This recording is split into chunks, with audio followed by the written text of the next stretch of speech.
ফজর না, দুহর না, আসর না, মাগরিব না, এশার না, তাহাজ্জুদের নামাজ। আমার আল্লাহ পাকের প্যারা হাবিব এই আয়াত যখন আমার নবীর উপরে নাজিল হয়, আমার নবী আল্লাহর কাছে কান্দে আর ডাক দিয়া কয়, আল্লাহ আল্লাহ, এই নামাজে তো এত দামি, এই নামাজটাতে তো এত মর্যাদাবান, মাবুদ আপনি বলেন না আমি নবী যখন দুনিয়ার জমিনে থাকবো না, রওজা মুবারকের মধ্যে চলে যাব, আমার উম্মত যদি এই তাহাজ্জুদের নামাজ পড়ে, আপনি আল্লাহ আমার উম্মতের কি দান করবেন? আমার আল্লাহ কই, জিবরাইল আমার বন্ধুরে জানাইয়া দাও, আমার হাবিবরে জানাইয়া দাও, আমার বন্ধু নবীর উম্মতেরা 5 ওয়াক্ত নামাজের পাশাপাশি যদি ফজরের নামাজের আগে ওইটা তাহাজ্জুদের নামাজের মুসল্লার ভিতরে আমি আল্লাহর কাছে বিপদে পড়ে দোয়া করে, আমি আল্লাহ ওই উম্মতে মুহাম্মদের বিপদ থেকে উদ্ধার কইরা দিব। যদি টেনশনে পড়া আমার আল্লাহর কাছে তাহাজ্জুদ পড়া দোয়া করে, আমার আল্লাহ টেনশন দূর কইরা দিব। যদিও দুনিয়ার জমিনে অভাবে পড়া দোয়া করে, আমার আল্লাহ অভাব দূর কইরা দিব। আমার দয়াল নবী আমার আল্লাহর কুদরতি কদমে সেজদা দিয়া ডাক দিয়া কয়, আল্লাহ আপনি আমার উম্মতের নাজাত পাওয়ার জন্য এত সুন্দর সুন্দর রাস্তা বাতলাইয়া দিয়েছেন। নবী আমার আনাস ইবনে মালিক রাদিয়াল্লাহু তাআলা আনহু হাদিসের মাধ্যমে জানাইয়া দেয়, আমার নবী কই, উম্মত দুনিয়ার জমিনে যদি তোমরা সময় পাও 5 ওয়াক্ত নামাজের পাশাপাশি তাহাজ্জুদ পড়ো। আরে ইবনে মাজাহ শরীফের হাদিসের মাধ্যমে নবী জানাইয়া দেয়, আমার উম্মতের যদি কষ্ট না হইতো তাহলে আমি আমার উম্মতের তাহাজ্জুদের নামাজ ফরজ কইরা দিতাম। মক্কায় গেলাম, মদিনায় গেলাম, ফজরের নামাজের আগে আবার মক্কা শরীফে আযান দেয়, মদিনা শরীফের ভিতরে আযান দেয়। জিজ্ঞাসা করলাম মনটারে, আযান কেন দেয়? আরে আযান এমনে দেয় না, মক্কা মদিনার মানুষ ফজরের আগে আরেকটা আযান দিয়া তাহাজ্জুদের নামাজ আদায় করে। আফগানিস্তানের বাদশা জিনার নাম হলো হযরতে হাবিব আফিন্দি। নাম কি? হাবিব আফিন্দি আফগানিস্তানের বাদশা। তিনার প্রতিদিনের একটা রুটিন হইল, তিনি সব সময় আমার নবীর উপরে দুরূদ শরীফ না পইরা তিনি ঘুমাইতেন না। দৈনন্দিন রুটিন কি? নবীজির উপর দুরূদ শরীফ না পইরা। তো বাদশা মানুষ যে কোনো কাজে ব্যস্ত থাকতে পারে না? ওই হাবিব আফিন্দি একদিন বাদশাহীর কার্য সম্পাদন করার আগে যেই চেয়ারের মধ্যে এবং টেবিল সামনে রেখে বসতেন হাবিব আফিন্দি, ওই টেবিলের মধ্যে মাথা ফালাইয়া রাত্রবেলা ঘুমাইয়া গেছে।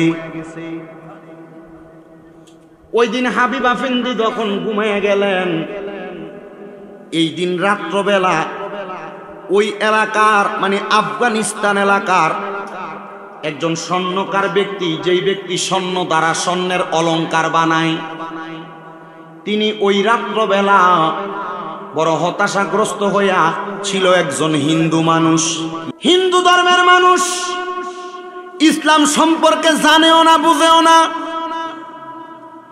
আমি জানতে চাই, যদি অন্তরে নবীর প্রেম, নবীর মোহাব্বত, ভালোবাসা থাকে, হিন্দু যদি হয় মনটারে পরিবর্তন কইরা আমার আল্লাহর কাছে যদি দোয়া করে, ইয়া মুকাল্লিবাল কুলুব সাব্বিত কালবি আলা দীনিকা, হে অন্তরের পরিবর্তনকারী, আপনি আমার অন্তরটাকে দ্বীনের প্রতি পরিবর্তন কইরা দেন।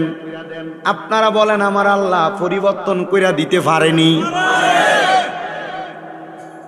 হিন্দু ব্যক্তি স্বর্ণকার, স্বর্ণ বানায়, স্বর্ণের অলংকার ব্যবসা করতে করতে একটানা 3 মাস পর্যন্ত ওনার ব্যবসার মধ্যে লস যায়। 3 মাস লস দিতে দিতে ওই ব্যক্তি চিন্তা করলেন, আমার আর ভালো লাগে না। গভীর রজনীতে আফগানিস্তানের বড় রাজপ্রাসাদের পেছনে একটা গাছের মধ্যে উনি একটা দড়ি ঝুলাইছে। দড়িটা ঝুলাইয়া তিনি গলার মধ্যে ফাঁসি দেওয়ার জন্য দড়িটারে পেঁচাইছে। দড়িটারে পেঁচাইয়া ওই আল্লাহর বান্দা ফাঁসি দিবে, এমন টাইমে আফগানিস্তানের রাজপ্রাসাদের পেছনে আইসা একজন ব্যক্তি লক্ষ্য করে দেখে কে জানি ফাঁসি দিতেছে। উনি রাত্রবেলা এই অবস্থা দেখা তার সামনে যায় দেখতেছে ওনাদের এলাকার সবচাইতে নামি দামি একটা স্বর্ণ ব্যবসায়ী। ভাইজান কারণ কি, হাসি কেন দাও? তিনি বলেন আমি বড় হতাশাগ্রস্ত। আমি ব্যবসা করতাম স্বর্ণের, 3 মাস লস হওয়ার কারণে পাওনাদাররা আমার বাড়িঘর ছাড়ে না। এখন আমি পাওনাদারের পাওনা পরিশোধও করতে পারতেছি না। জানা পাওনার জ্বালা অন্তরে নিয়ে আমি ফাঁসি দেওয়ার জন্য আসছি। যদি মারা যায় তাহলে আমার আল্লাহ আমারে হয়তো দুনিয়াতে এই ব্যবসায়ীরা যারা টাকা পাওনা তারা আমার ডিস্টার্ব করবে না। তো উনি বলতেছেন আমার কাছে ওই মুসলমান ব্যক্তি বলে তুমি তো হিন্দু ধর্মের মানুষ, তোমার সঙ্গে আমাদের ধার্মিক কোনো সম্পর্ক নাই। তবে ইসলাম ধর্ম বলে কোনো অন্য ধর্মের মানুষ যদি বিপদেও পড়ে মুসলমান তাদেরকে তাদের পারিপার্শ্বিক সহযোগিতা দ্বারা উদ্ধার করে দিবে, ইসলামের সৌন্দর্যের পরিচয় দিবে। আমি আপনার কাছে একটা পরামর্শ দিতে চাই, হিন্দু সনাতন ধর্মের মানুষ, আপনি তো ব্যবসায়ী মানুষ, ফাঁসি দিলে জীবন নাশ হয়ে যাবে। জীবনটারে নাশ না কইরা আপনি দয়া কইরা ইসলাম ধর্ম গ্রহণ করেন। কি গ্রহণ করেন? উনি বলেন আপনি ইসলাম ধর্ম গ্রহণ করেন। বলে লাভ কি হবে? বলে আমার আল্লাহ তাআলা কোরআনুল কারীমের মধ্যে একটা আয়াত বলেছেন, কি ওয়া মিনাল লাইলি ফাতাহাজ্জাদ বিহি নাফিলাতাল লাকা আসা আইয়াবআসাকা রাব্বুকা মাকামান মাহমুদা।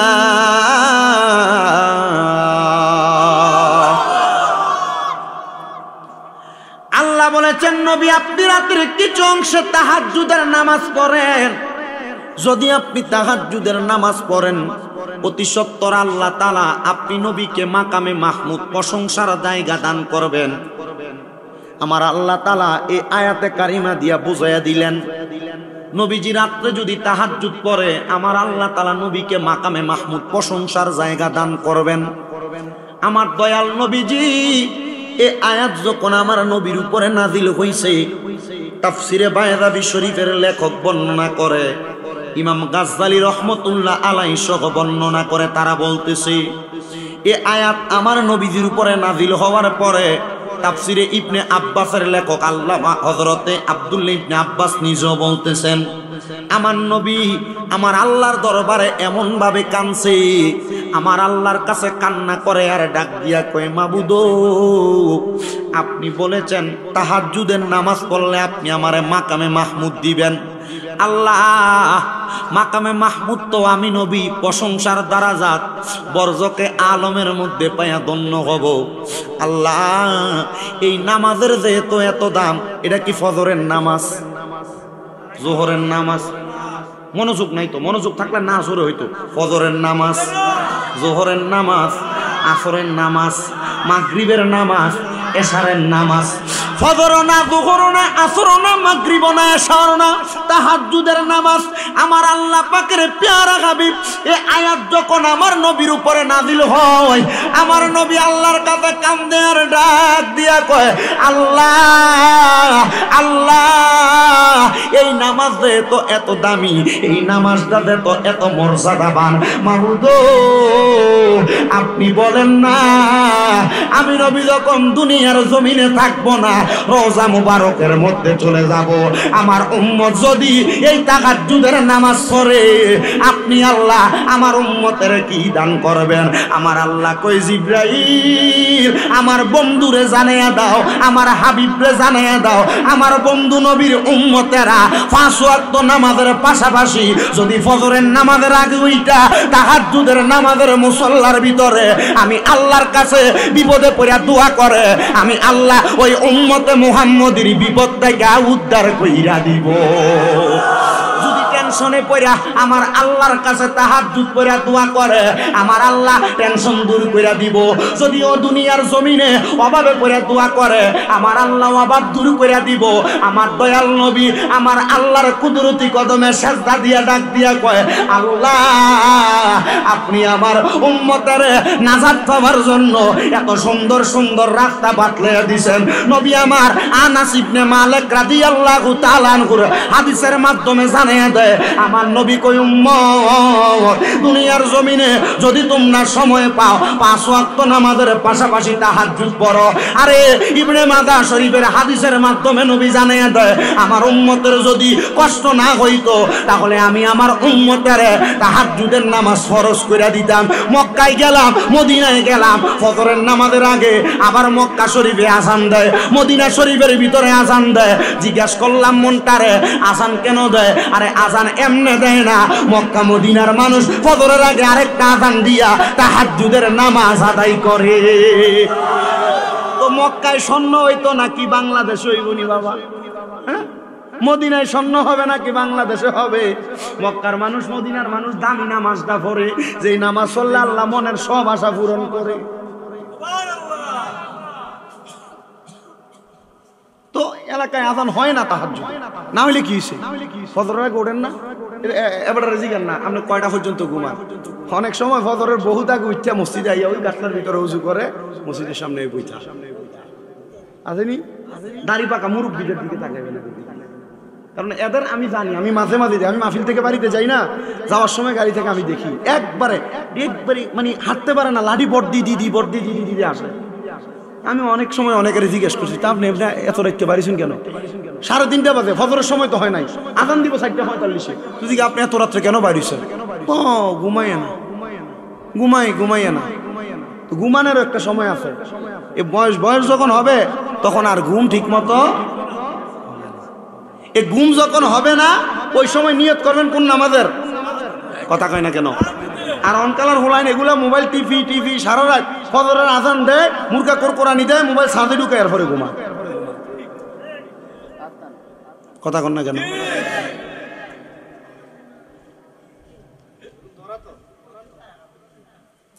এটাকে কইতে দান আমরা উনি আর বুঝি কথা কইতে কষ্ট না, আর তো কষ্ট।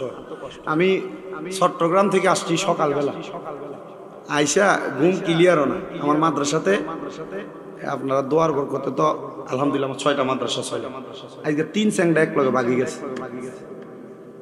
এই মাদ্রাসার এমন অবস্থা, বাগার কোনো সিস্টেম নাই। তার কাম আছিল দারোয়ানি করা, মানে কেউ আসলে গেট খুলে দিব। আল্লাহর রহমতে হেতার লগে প্ল্যান করি 5 সবাই, তো তাড়াতাড়ি দৌড়াই আসছি মাদ্রাসা। তো তবু আমি চেষ্টা করি আমার মাহফিলের শ্রোতা যারা, তাদেরকে কিছু কথা যেন তার আমলে জিন্দিগিতে বাস্তবায়ন করলে মরার পরে একটু শান্তি পায়, এটা শিখিয়ে দেওয়ার জন্য। 5 ওয়াক্ত নামাজ ফরজ, জানে না এমন মানুষ আছে? সবাই জানে। 5 ওয়াক্ত নামাজের পাশাপাশি আরো কিছু নামাজ আছে যেটার কারণে আল্লাহ তাআলা বান্দারে মুক্তি দান করব। এটা যদি আপনারা করতে পারেন দেখবেন আরো লাভ আছে, আসেনি? অনেকে অভাবে পড়ে সিগারেট টানে, হাই রে কি টানে। অনেকে টেনশনে পড়লে সিগারেট বেশি খায়, এটা আরো যোগ করে দে বাথরুমও টানে। আপনি চিন্তা করছেন? আমি বুঝি না মুসলমানে তো সালাক জাতি হইয়া ব্যাক কলার মতো কাম করে কেমন? আল্লাহর নবী শিখিয়ে দেয় যদি এমন কোন সমস্যা হয়, টেনশন হয়, মুসিবত হয়, ওযু করেন আমাদের দ্বারা। বিপদ থেকে উদ্ধারকারী কে? আমার বাপ চাইলে আমার বিপদ থেকে বাঁচাইতে পারবেন যদি আল্লাহ না বাঁচায়। আমাদের আল্লাহর প্রতি তাওয়াক্কুল যেটা, এটা নাই তো। যদি থাকতো আমরা এই বদ কাজের ভিতরে যাইতে পারতাম। যেই কথাটা আপনাদেরকে বলতেছিলাম, তাহাজ্জুদের নামাজের ফজিলত কম না বেশি? নবীজি কান্না করছিলেন আল্লাহর কাছে।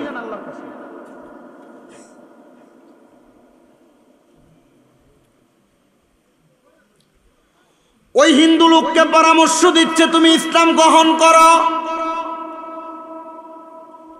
হিন্দু লোক বলে লাভ, বলে ইসলাম গ্রহণ করার পরে 5 ওয়াক্ত নামাজের পাশাপাশি আরেকটা নামাজ আছে, যে নামাজ পড়ে আল্লাহর কাছে দোয়া করলে আল্লাহ দোয়া কবুল করে। কোরবানি হিন্দু লোকটা চিন্তা করলো, জীবনের হায়াতের 3 ভাগের 2 ভাগই শেষ, শেষ বয়সে দেখি না ইসলামটা গ্রহণ কইরা। গতকালকে চট্টগ্রাম আন্দরকিল্লা থেকে একটু পূর্ব দিকে যাইতে মেইন রোডে এক সাইড বন্ধ করে একটা মাহফিল করছে, পাশেই পুরাটা এলাকা হিন্দু এলাকা। দুর্গা উৎসবের পোস্টার ব্যানার দেখে আসছি, ভালো কথা, তারা তাদের কাজ করে। আমি ওয়াজ করে আসছি জান্নাত জাহান্নাম হাসরের ময়দান, ইমানদারের মৃত্যু বেঈমানের মৃত্যু। কয়টা বিষয়? 5টা। জান্নাত জাহান্নাম, জান্নাত জাহান্নাম, ইমানদারের মৃত্যু, বেঈমানের মৃত্যু, হাসরের ময়দান। এই 5 বিষয় ওয়াজ করছি। আজকে জোহরের পর আমি আমার এক মুসল্লির বাড়িতে দাওয়াতে আমার ফোন দিয়ে বলছে, হুজুর জাহান্নামের ওয়াজ করছেন, মুসলমান খুশি হয়েছে, লাস্টেতে মা বাবার ওয়াজ করছেন, কিন্তু এক হিন্দু খুশি হয়েছে, চা দোকানদার, সে ইসলাম কবুল করবে। আমার ওয়াজের সফলতা এটা। আর কিছু লাগবে?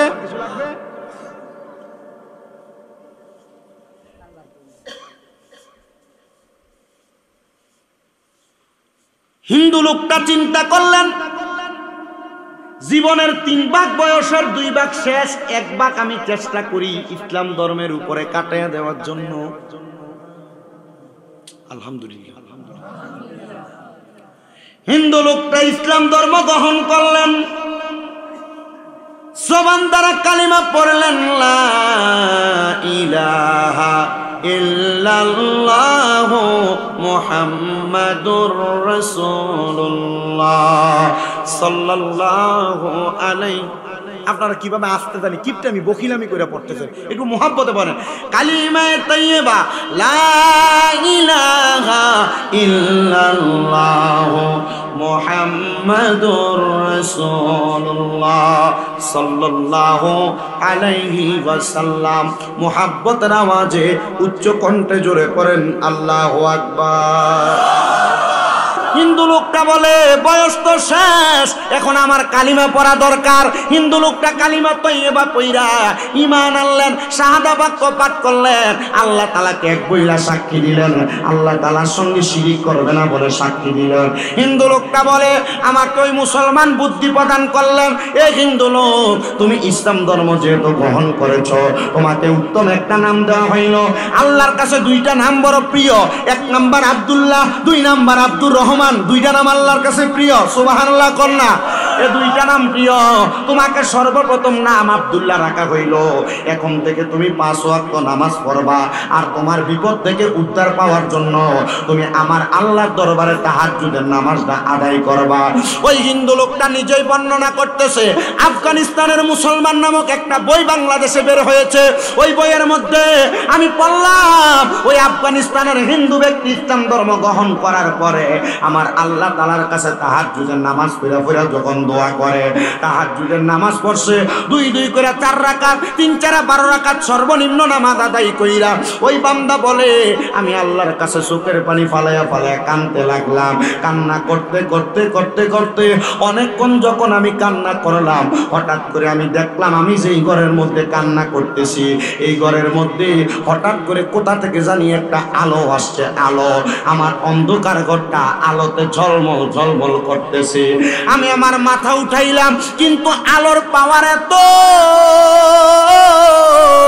আমি আমার চোখ খুলতে পারলাম না। এমন টাইমে আমি আস্তে আস্তে করে চোখ খুলতেছি, আমি দেখলাম কে জানি আমার ঘরের মধ্যে হাজির হয়ে গেছে। ওনার চেহারাটা সাদা কাপড় দ্বারা ঢাকনা দেওয়া। আমি জিজ্ঞাসা করলাম কে? উনি বলেন আমাকে তুমি চিনবা না রে, কেন তুমি তাহাজ্জুদের নামাজ পড়ে কান্দো? তিনি বলেন আমি কান্না করি, আমি আমার ঋণের জ্বালায় 3 মাস পর্যন্ত বড় বেকার ছিলাম, এখন আমি ইসলাম কবুল করেছি। বলে তুমি কান্না করো কেন? তুমি কান্নার কারণ কি? উনি বলেন আমি বড় ঋণগ্রস্ত, অভাবগ্রস্ত, আমি ঋণের জ্বালা সহ্য করতে পারি না, এই জন্য কান্না করি। তিনি বলতেছে ঋণ যেহেতু ঋণের জ্বালা সহ্য করতে পারো না, তাহলে তোমার ঋণ পরিশোধ করার জন্য আমি তোমার একটা রাস্তা দেখাইয়া দেই। আমার একটা গোলাম আছে, সুবহানাল্লাহ, আমার একটা প্রেমিক আছে, আমার একটা গোলাম আছে, ওই গোলামের নাম হলো হাবিবা ফিন্দি, আফগানিস্তান এলাকার পূর্বাঞ্চলের বাদশা। ওই এলাকার মধ্যে যাইবা, যা বলবা সে যেন তোমার ঋণগুলা পরিশোধ করে দেয়। তাই বলবা সে যেন তোমার ঋণগুলা পরিশোধ করে দেয়। হিন্দু ব্যক্তি ইসলাম ধর্ম গ্রহণ করার পরে ওই আব্দুল্লাহ সকাল হইতে না হইতে আফগানিস্তানের শেষ প্রান্তে চলে গেছে। আফগানিস্তানের শেষ প্রান্তে যাইয়া আল্লাহর বান্দাটা ওই জায়গার মধ্যে আমার আল্লাহ তাআলার ওই হাবিবা ফিন্দি নামক বান্দাটা ঘরের দরজার সামনে দাঁড়িয়ে ডাক দেয়, হাবিবা ফিন্দি আফগানিস্তানের বাদশা, বাগির গো, বাগির গো, বাগির গো। বাদশার ঘরের সামনে যাইয়া যদি আপনি এমনি ডাকেন, বাদশা কিন্তু বাগির হবে না। সর্বপ্রথম বাদশার যেই কোনো সেনাপতি আপনার সামনে আইসা কথা বলবে। বাদশার সেনাপতি আইসা ডাক দিয়া কয়, কে রে তোমার এত সাহস? আফগানিস্তানের পূর্বাঞ্চলের বাদশা হাবিবা ফিন্দিকে নাম ধরে ধরে তার বাদশাদের সামনে তুমি ডাক দাও।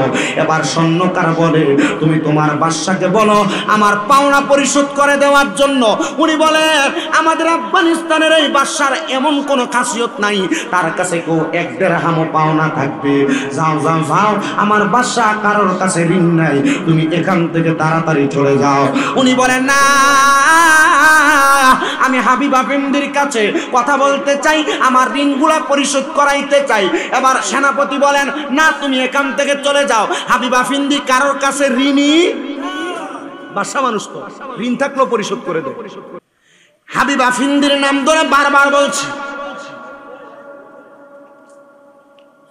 ওই হিন্দু লোক ইসলাম গ্রহণ করছে, নাম কি? আব্দুল্লাহ। নাম কি? নাম কি? আব্দুল্লাহ। সেনাপতি সহ বাহিরে কথার হট্টগোলের আওয়াজ শুনে হাবিবা ফিন্দি কয়, কে রে বাহিরে? খবর পাঠাইলেন, বাদশা কে জানি একজন আসছে আফগানিস্তানের পশ্চিম থেকে, আপনার কাছে নাকি পাওনা দেওনা আছে। বাদশা সে আপনার পাওনা দেওনা গুলা মিটাইতে চায়। বাদশা বলে, আমার জানা মতে আমি কারোর কাছে ঋণী নাই। আমার সামনে কে আসলো, তারা আমার সামনে নিয়ে আসো। হিন্দু লোক সুযোগ পাইছে, এতক্ষণ বাদশার সাথে মুলাকাতের সুযোগ নাই। হাবিবা ফিন্দির সামনে দাঁড়ায়া নবমুসলিম ওই ব্যক্তি আব্দুল্লাহ ডাক দিয়া কয়, হে হাবিবা ফিন্দি, আমি আপনার কাছে কিছু ঋণ পাওনা দেওনা পরিশোধ করাইতে চাই। বলে, কি পাওনা দেওনা পরিশোধ করাইতে চাও? বলে, আমি 3 মাস পূর্বে আমার ব্যবসার সব সম্পদগুলা আমি ব্যয় করে দিছি, আমি ব্যবসার সব সম্পদগুলো আমি লস দিয়েছি, কিন্তু আমাকে পাওনাদাররা দেনাদাররা পাওনাদাররা আমারে বড় ডিস্টার্ব করতেছে, আমি পাওনা পরিশোধ করতে পারি না। হাবিবা ফিন্দি, তুমি আমার পাওনাগুলা পরিশোধ করে দাও। বলে, কেন রে, কেন? আমি তো তোমার কাছে কোনো ঋণ নাই, তাহলে কেন আমি পরিশোধ করব? বলেছে, আমাকে গতকালকে রাত্রবেলা একজন ব্যক্তি আমার ঘুমের ঘরে আসছে। আমি রাত্রে তাহাজ্জুদের নামাজ পড়িরা আমার ঘরের মধ্যে যখন ঘুমাইছি, তাহাজ্জুদের নামাজের মুসল্লার ভিতরে আমি দেখলাম কে জানি একজন আমার আয়েশা বলে, তুমি তোমার ঋণের জ্বালায় কান্না করো, যাও আমার হাবিবা ফিন্দির কাছে যাও, বলো গিয়া সে যেন আমার তোমার ঋণগুলা পরিশোধ করে দেয়। বলে, কি বলেছে? বলে, আমার হাবিবা ফিন্দি। হাবিবা ফিন্দি এই কথা শুই না তিনি বলেন, ওই সঙ্গে সঙ্গে রাজপ্রাসাদের ধনভাণ্ডারের ধনের যেই একটা সিন্ধুক আছে, সিন্ধুকের মুখটা খুইলা আমি হাবিবা ফিন্দি সাথে সাথে তার হাতের মধ্যে একটা স্বর্ণের পোটলা দিলাম, দেড়হামের পোটলা দিলাম। এবার বলে, তোমাকে কি বলেছে তুমি আরেকবার বলো। উনি আমাকে বলেছে, যাও আমার হাবিবা ফিন্দিকে বলবা। উনি বলে, দাঁড়াও, তোমার আর কত দরকার? আরেকটা স্বর্ণের পুটলি নিয়া হাবিবা ফিন্দি ওই নবমুসলিম আব্দুল্লাহকে দিলেন। উনি বলেন, তোমাকে আর কি বলেছে? বলছে, আমার হাবিবকে বিয়ে গিয়া বলবা, আমার হাবিব কেন গতকালকে রাত্রবেলা আমি নবীর প্রতি দুরূদ শরীফ আদায় না করে ঘুমায়া গেছে। সাবধান, আর বইল না। আবার আরেকটা পোটলা স্বর্ণ নিলেন, নিয়ে দিয়া দিলেন নবমুসলিম ওই আব্দুল্লাহর কাছে। আব্দুল্লাহ এমন ভাবে নিতে নিতে 10 পুটলি স্বর্ণের মোহর নিছে। ওই আব্দুল্লাহর সামনে সেনাপতি বলে, আরেকবার তুমি হাবিবা ফিন্দির সামনে ওই কথাটা ব্যবহার করবা না। এবারে আব্দুল্লাহ বলে, আল্লাহর কসম, ওয়াল্লাহি বিল্লাহি তাল্লাহ, ওই হাবিবা ফিন্দি বাদশা আমাকে যেই স্বর্ণের মোহরগুলা দিয়েছে, আমি আমার ঋণগুলা পরিশোধ করার পরে আমার 3 পুরুষ আমার পরিবারের এই টাকা পয়সা ব্যয় করতে পারবে। এবার আমি বাদশার দরবার থেকে চলে গেলাম। বাদশার সেনাপতি এবার বলতেছে, আমি হাবিব আফিন্দির কাছে জিজ্ঞাসা করলাম, এ হাবিব আফিন্দি, আপনাকে নবীর এই স্বপ্নের কথা বইলা এই ব্যক্তি নবমুসলিম আপনার কাছ থেকে লক্ষ লক্ষ দেন মোহরগুলা মোহরানাগুলা নিয়ে যাচ্ছে, আপনি তাকে দিয়ে দিলেন। হাবিব আফিন্দি বলে, শুনো নাই রে, শুনো নাই, আমার নবী বলেছে আমার হাবিব, আমি নবীর প্রতি দুরূদ না পড়া ঘুমায়া গেছি, আমি পারবো না রে। আমার নবী আমাকে নবীর বলে সম্বোধন করেছে। নবীর বলে যে ব্যক্তির সম্বোধন করে ওই ব্যক্তি কেন দুনিয়ার সম্পদের মায়া করবে, টাকার মায়া করবে? ওই ব্যক্তি দুনিয়ার সম্পদের মায়া করে না। ওই ব্যক্তি চাই মরণের আগে যেন ওই নবী একবার তার দেখা দিয়া দেয়। আপনার কথা নবী বলে কিনা এটা তো আপনি জানেনই না, আপনার কথা নবী স্মরণ করেন কিনা এটা তো আপনি জানেনই না। তবে নবী কেমনে হাবিবের নামটা স্মরণ করলো জানতে চাই কি চাই না? ওয়াজ এখনো শুরু হয় নাই, দুরূদ শরীফ শেষ করি নাই, এখনো জিকির আজকার শেষ করি নাই, ওয়াজ তো শুরু করব পরে। একটু আপনারা 10 জনিয়া বসবেন, মাহফিল কমিটির তাবারুক রেডি রাখবেন, ইনশাআল্লাহ ওয়াজ শেষ করে তাবারুক নিয়ে দোয়া করে বাড়িতে যাবেন। রাজি আছি তো ইনশাআল্লাহ? আল্লাহ যেন সবাইকে কবুল করে, জোরে পড়েন আমিন। এবার সেনাপতি একটা ডাক দিয়া কয়, বাদশাহ এমন কোন আমল করেন যে আমলের কারণে আমার নবী আপনারা নবীর বইলা সম্বোধন করে? বাদশাহ একটা ডাক দিয়া কয়, জগৎবাসী শুনো শুনো শুনো রে, এ জগৎবাসী তোমরা শুইনা নাও, আমি হাবিব আফিন্দির প্রত্যেক দিনের একটা দিনের রেগুলার শিডিউল আছে। আমি ফজর পইরা বাদশাহীর কার্য সম্পাদন কইরা, জোহর পইরা খাবার দাবার খায়া আমি যখন ঘুমাই, ঘুম থেকে ওইটা আসর পইরা আমি আমার শরীর এলাকার কাজকর্ম করি, আমি মাগরিব পড়ি, মাগরিব পইরা বাদশাহীর হিসাব নিকাশগুলা মিলাইয়া এশারের নামাজ পইরা আমি যখন এশারের নামাজ পড়ি, বিতিরের নামাজ পড়ি না, আমি বিতিরের নামাজের আগে আমি তাহাজ্জুদের নামাজ পইরা আমার কামলিওয়ালা নবীর উপরে প্রাণ ভরে দুরূদ শরীফ আদায় করি। কিন্তু গতকালকে রাত্রবেলা আমি আমার হিসাব মিলাইতে মিলাইতে আমি আমার হিসাবের টেবিলের মধ্যে মাথা ফালায় ঘুমিয়ে গেছি। হিসাবের টেবিলে যখন মাথা ফালায় ঘুমিয়ে গেলাম, ঘুমানোর পরে আমি আর এই মুহূর্তে নবীজির দুরূদ শরীফ আদায় করি নাই। মনে হয় প্রত্যেক দিন দুরূদ শরীফ আদায় করি, একদিন না পড়ার কারণে আমার নবী ওই নবমুসলিম দিয়া আমি হাবিব আফিন্দির কাছে দুরূদ শরীফ পড়ার জন্য খবর পাঠিয়ে দিয়েছি। আচ্ছা বলেন, এই ব্যক্তি কেমন ব্যক্তি? কত মোহাব্বত নিয়ে নবীজির উপরে দুরূদ শরীফ পড়ে। যেই ব্যক্তি দুরূদ শরীফ না পড়লে দুরূদ পড়ার জন্য নবী তার কাছে একটা খবর পাঠায়। আমরা তো নবীর এমন আশেক হইতে পারি নাই, আমরা তো নবীর এমন প্রেমিক হইতে পারি নাই, আমরা তো নবীজির এমন আশেক হইতে পারি নাই। আমরা দাবি করি আমরা আশেকে রাসূল, কিন্তু আমরা কাজে কর্মে বোঝা যায় না আমরা আশেকে রাসূল। আমরা দাবি করি আমরা সুন্নি মুসলমান, আমরা কাজে কর্মে বোঝা যায় না আমরা সুন্নি মুসলমান। আমরা দাড়িগুলা ক্লিন শেভ করে ফেলাই। এবার বলেন, নবীর কাছে মুখ দেখানোর জন্য আমরা নবীর সুন্নত মোতাবেক চলার দরকার আছে না নাই? মোহাব্বতের আওয়াজ দিয়ে বলেন না, আছে না নাই? ও বন্ধুরে, নবীজির রওজা মুবারকের সামনে যখন নবীজিকে সালাম দিতে গেলাম, আমি আমার নবীজির রওজা মুবারকের সামনে সালাম দিছি আর নবীজির কাছে বলছি, ইয়া রাসূলুল্লাহ, আপনি নবীর প্রতি ছোটবেলা থেকে দুরূদ শরীফ আদায় করি, নবী জীবনে আকাঙ্ক্ষা ছিল আপনি নবীর রওজা মুবারক দেখব। নবীজি আজকে আপনার রওজার সামনে দাঁড়ায় দাঁড়ায় আপনারে সালাম দিতেছি, ইয়া রাসূলুল্লাহ, জীবনে আর কোনো আকাঙ্ক্ষা নাই, আর কোনো আশা নাই। ও নবীজি, ও নবীজি, এবার শুধু মনের ভিতরে একটা আশা, আপনি নবীকে মরণের আগে একবার দেখতে চাই। এবার আমি যখন এই কথাটা মনে মনে চিন্তা করলাম, আবার হাদিস স্মরণ হয়ে গেছে, নবী না বলছে যেই ব্যক্তি আমি নবীরে দেখতে চাই সে যেন আমি নবীর প্রতি বেশি বেশি দুরূদ শরীফ আদায় করে। আসেন বাবারা, নবীকে দেখার জন্য মুহাব্বতে ওই নবীর প্রতি দুরূদ শরীফ আদায় করি। আল্লাহুম্মা সাল্লি আলা সাইয়্যিদিনা মাওলানা মুহাম্মদ ওয়া আলা আলিহি মাওলানা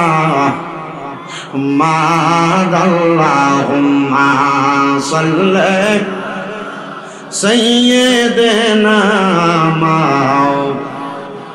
मोहम्मद वाला आले सैयदना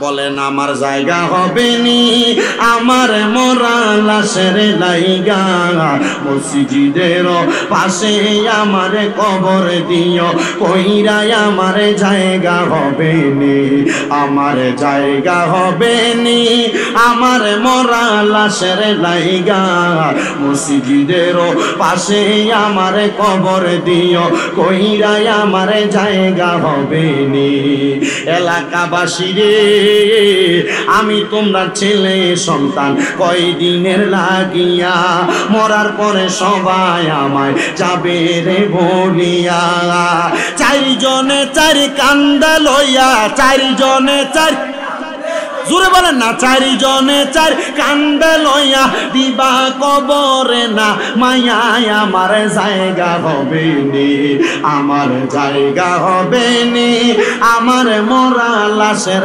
লাইগা মসজিদের পাশে আমার কবর দিও কইরাই আমার জায়গা হবে নি এলাকাবাসী রে আমি যেদিন যাব মারা দুনিয়া ছাড়িয়া রঙিন জামা কাপড় সবই নিবারে খুলিয়া বলেন এলাকাবাসী রে আমি যেদিন যাব মারা দুনিয়া ছাড়িয়া রঙিন জামা কাপড় সবই নিবারে খুলিয়া সাদা মার্কিন কাপড় আমায় সাদা রামায় সাদা মার্কিন কাপড় আমায় দিও রে পরাইয়া আমার জায়গা হবে নি আমার জায়গা হবে নি আমার মরা লাশের লাইগা মসজিদের পাশে আমার কবর দিও কইরাই আমার জায়গা হবে নি জগৎবাসী রে আমি যেদিন যাব মারা দুনিয়া ছাড়িয়া ভাই বন্ধু আত্মীয় স্বজন যাবে রে ভুলিয়া তোমরা রে দুয়ার মাঝে শরীক তোমরা দুয়ার মাঝে শরীক রাখিও করিয়া আমার জায়গা হবে নি আমার জায়গা হবে নি আমার মরা লাশের লাইগা মসজিদের পাশে আমার কবর দিও কইরাই আমার জায়গা হবে নি জবান খুলে জোরে বলেন আল্লাহু আকবার আমার এই তারালিয়া পূর্ব পাড়া এলাকার ভাই বাবারা বন্ধুরা রে